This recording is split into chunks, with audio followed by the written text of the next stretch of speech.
যেটা কি বললেন বাবু, জিভটা বের কর, এই যে জিভটা বড় করে বের কর, হ্যাঁ এই যে জিভটা বের করছে, ঢুকিয়ে নে, এবার জিভটা তোল ওপরে, হ্যাঁ হ্যাঁ হ্যাঁ, জিভটা তোল, এখানে ঠেকা জিভটা, জিভটা এই যে ভাঁজ হয়ে যাচ্ছে মানে এটাকে বলা হয় টাং টাই।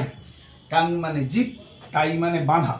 এই যে ছবিটা দেখাচ্ছি এটা জিভ, জিভের সাধারণত মনে করুন এখানটায় পর্যন্ত আমাদের থাকলে আমরা জিভটা কিছুটা বের করতে পারি, ওর জিভটা শেষ পর্যন্ত জোরে আছে। এটা থেকে হয় অনেক দিন আগে এগুলো অপারেশন করা হতো, বলা হতো, লোকের ধারণা ছিল এটাতে কথা শিখতে অসুবিধা হয়, কথা বলতে তারা তুদলে যায়। ওর কথা বলা, কথা তুদলামো কিছু সমস্যা নেই, নেই বলছে আদৌ আদৌ কথা মানে কথা শিখতে সব কথা শিখে, তার মানে উচ্চারণে কোনো অসুবিধা হয় না।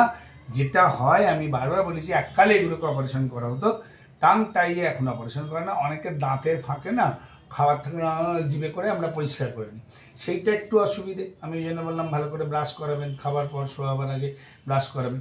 2 নাম্বার, ঠোঁট বের করে জিভ মুখ থেকে কিছু টেনে নিতে পারে না, এইটা অসুবিধা। আরেকটা বলেছি, জিভ বের করে বউকে চুমু খেতে পারবে না, এছাড়া কোনো অসুবিধা নেই। টাংটাই আজকের দিনে সাধারণত অপারেশন করা হয়। এই টাংটাইকে ডাক্তারি পরিভাষায় বলা হয় অ্যাঙ্কাইলোগ্লসিয়া।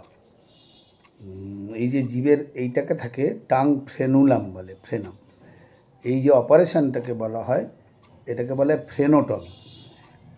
এইটা চিরে দেওয়া হয়, খুব মেজর সার্জারি নয়, কিন্তু আদৌ সার্জারি করতে হবে কি স্টিল কন্ট্রোভার্সিয়াল। রেয়ার এটা বলা হয়, কখনো কখনো ব্রেস্ট ফিডিংয়ের অসুবিধা হয়, কারণ জিভটা তারা চেপে ধরতে পারে না, কিন্তু proper holding of the breast যদি তাকে শেখানো হয়, মনে হয় না ব্রেস্ট ফিডিংয়ের কোনো অসুবিধা হবে, আমার বাচ্চাগুলোর হয় না। আর কেউ কেউ বলে উচ্চারণের কিছু কিছু বর্ণের অসুবিধা হয়, সেটাও উইথ থেরাপি, স্পিচ থেরাপি তাকে যদি বোঝানো হয়, এটা হয় না।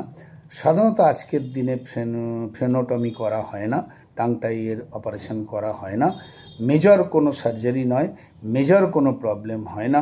তাহলে ওয়েট অ্যান্ড ওয়াচই বেটার, এবং এটা খুব কমন প্রবলেম, এটা নিয়ে ভয় পাওয়ার কিছু নেই। যে বলেছি জিভটা বের করতে অসুবিধা হয়, অনেক সময় দাঁতের ওই খাঁকে খাবার রয়ে গেলে একটু অসুবিধা হয়, সেটা তো বললাম ভালো করে ব্রাশ করা, এগুলো ছোটোবেলা থেকেই প্র্যাকটিস করলে হবে, ঠিক আছে।